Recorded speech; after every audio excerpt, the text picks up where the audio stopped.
नाही, ते सहज आमची सकाळीच राहुल कामत यांच्याशी रेल्वेच्या विषयांवर काही चर्चा झाली होती आणि ते सहज इथून जात असताना ते आज आमच्या कार्यालयात आले. सहज आमची भेट झालेली आहे.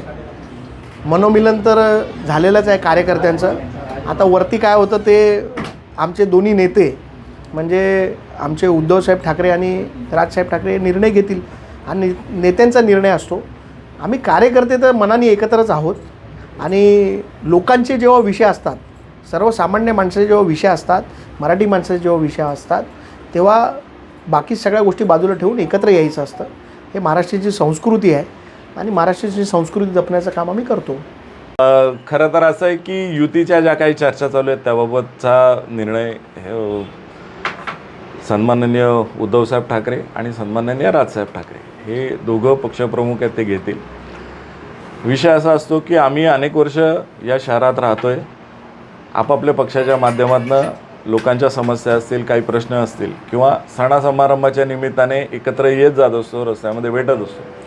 त्याप्रमाणे काल एक कार्यक्रम होता. त्यानिमित्ताने शिवसेना उद्धव बाळासाहेब ठाकरे गटाचे डोंबिवली पश्चिमेचे शहर प्रमुख श्री प्रकाशजी तेलगोटे यांनी आम्ही सगळे सहकारी आम्ही तिकडे असताना त्याने आम्हाला चहापानाकरता निमंत्रित केलं. त्याने आग्रह केला. त्या आग्रहाचा मान राखून आम्ही तिथे चहा प्यायला गेलो.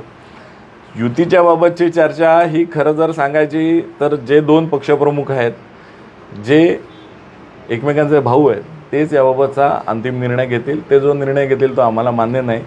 त्यामुळे खालच्या स्तरावरती मी आणि तेलगोटे चर्चा करून त्याच्यातनं काही फार साध्य होणार नाही. परंतु जनतेच्या प्रश्नावरती वारंवार त्याला वाचा फोडण्याकरता आमच्या चर्चा होत असतात. कशा पद्धतीने काही निर्णय घ्यायचे.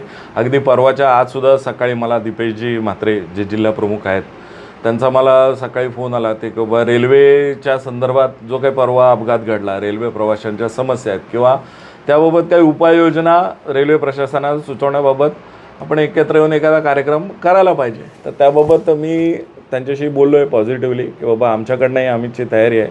वरिष्ठ नेते जे आहेत त्यांच्याशी चर्चा करून त्याबाबत जे काय ते केलं जाईल.